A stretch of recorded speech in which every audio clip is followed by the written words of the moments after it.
So guys, papasok na tayo dito sa may Grand Palace. And dito sa side na to, nandito yung mga mural paintings.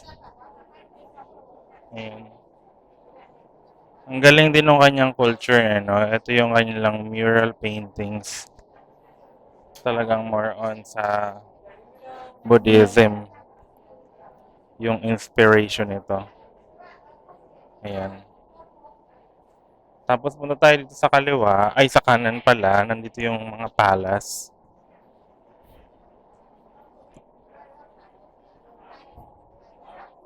Yan.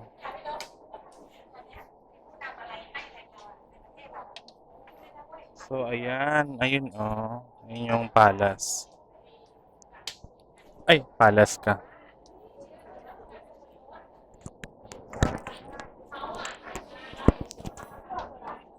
Ganda guys, oh. Napaka-intricate ng details ng pagkagawa niya.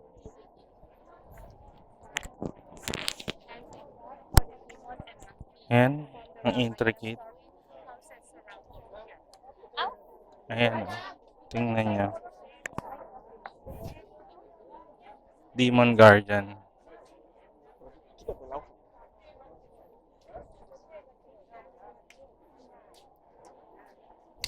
Ito.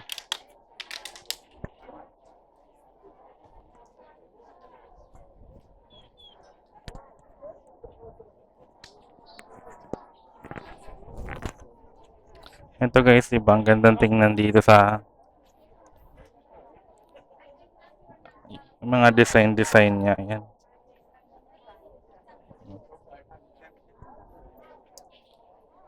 Bali, I think this one is a monument.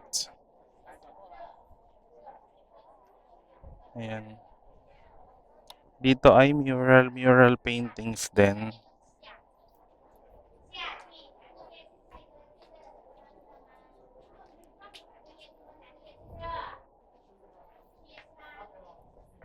So, akyat naman tayo sa taas.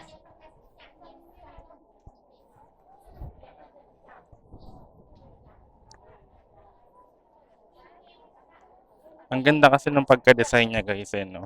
Pero just imagine kung wala siyang design. Napaka-intricate kasi ng details.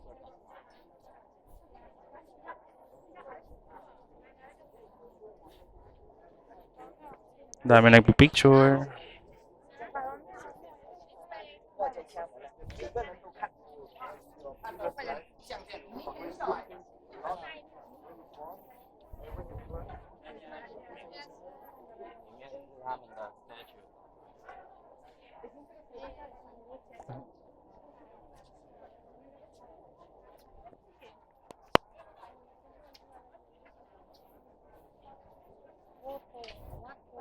Vamos, venga, vamos, es así, es así, es así, todo así. Está así, se lo pedí. Vamos, ahora,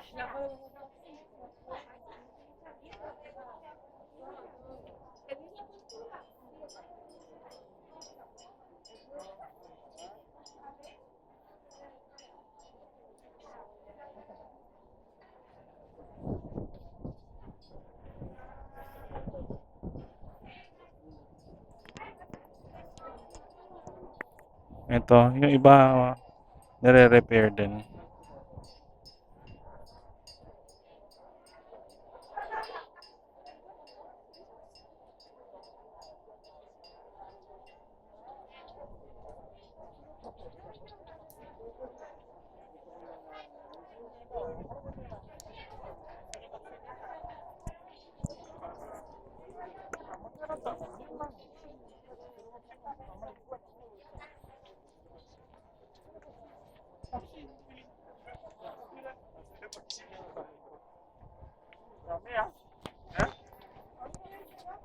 Ayan. So, madami kasi ito compound kasi itong temple na to.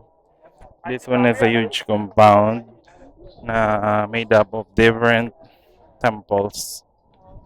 Tapos talagang adorn siya ng mga glass. Kaya talagang kumikinang-kinang-kinang siya ng bonggang-bongga.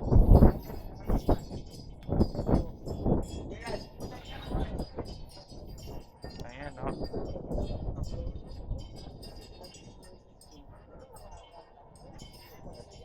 Ang gandang tingnan talaga, oh. How intricate the details. Kung paano nila nagawa ito.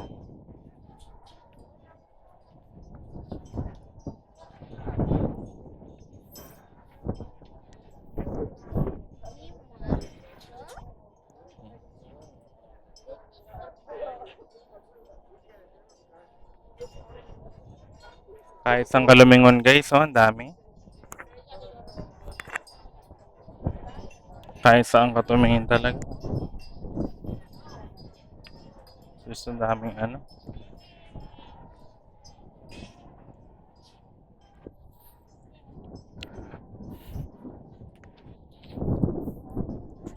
Di pa pala ako nakapag-picture. Ito hindi ko alam kung ano ito. Pero talagang mahilig sila sa elepante rito. Ano?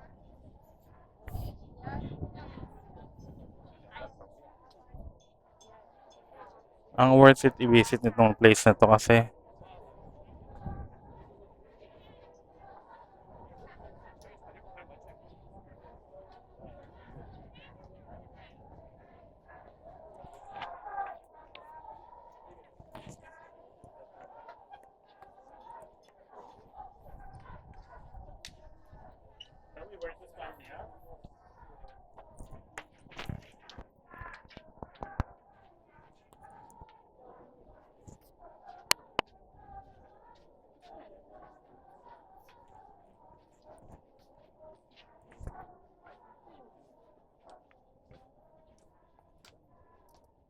pakalawak nitong Grand Palace na to guys.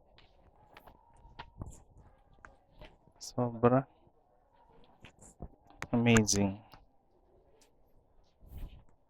I think this was gonna be one of my favorite palaces. Actually, one. Kasi nga, ito pa lang yung una, syempre. Ay, may ganito rin dito. Ang galing. So, ito yung kabilang side. Grabe.